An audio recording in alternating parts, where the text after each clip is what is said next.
Nagkaniyang makalingaw nga aktibidad, pagpasigarbo sa ani o pagpalumpa sa tinuuhan. Kini lamang ang pipila sa maghihimo sa Agri-Aqua Fair 2024 sa Kahumayan Festival sa Kapatagan, Lanao del Norte ug Araw ng Nunungan sa Lanao del Norte.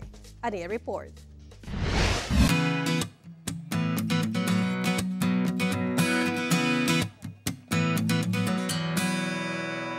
Mga kapuso, nato din karon sa lungsod sa Kapatagan sa Lanao del Norte ug makisadya kita sa Agri-Aqua Fair subay sa 75th Araw ng Kapatagan. Tara!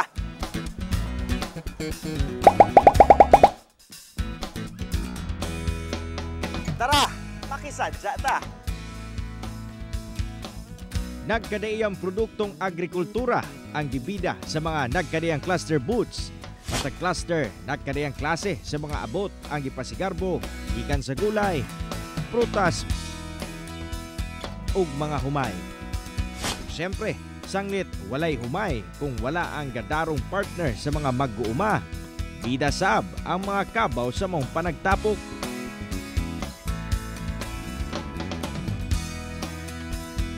Usa sa mga atraksyon din sa Araw ng Kapatagan, kining mga pinasahing kabaw nga gipintalan.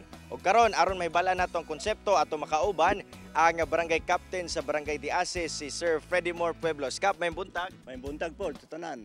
Unsa may konsepto nato no ani nga kabaw nato nga kuyaw magyud kay dagway karong adlaw? Kay karon magod agri-fair. So tanang mga product sa bukid ug sa patag dadon na mo diri sa i-display na mo. So usa na ni ka kaning kunti sa karabaw pakita sa pintal nga haom sa amo nga produkto.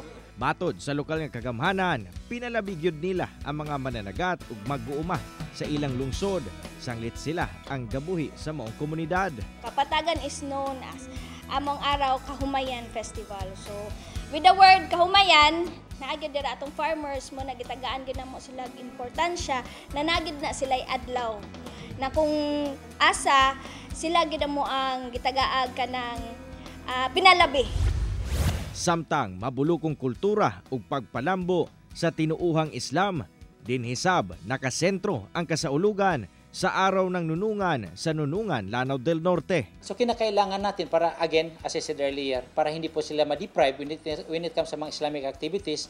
Saka yun din na kinakailangan natin ma-sustain natin, no? Para hindi rin makalimutan kung ano yung culture na meron po ang mga Muslim. So kinakailangan po natin, every year magkakaroon po tayo ng mga Islamic activities which is incorporate natin sa Araw ng Nunungan. Gibutyag sab sa mayor nga nagpadayon ang ilang mga programa sa lungsod aron di na masubli pa ang mga kagubot kaniadto. So yan nga, from time to time, ginagawa natin ang paraan kung ano yung mga family feud, yung mga rido na meron tayo, sinisettle po natin from time to time. Kauban si Jaybert Pairat sa kamera. Ako, si Cyril Chavez para sa One Mindanao.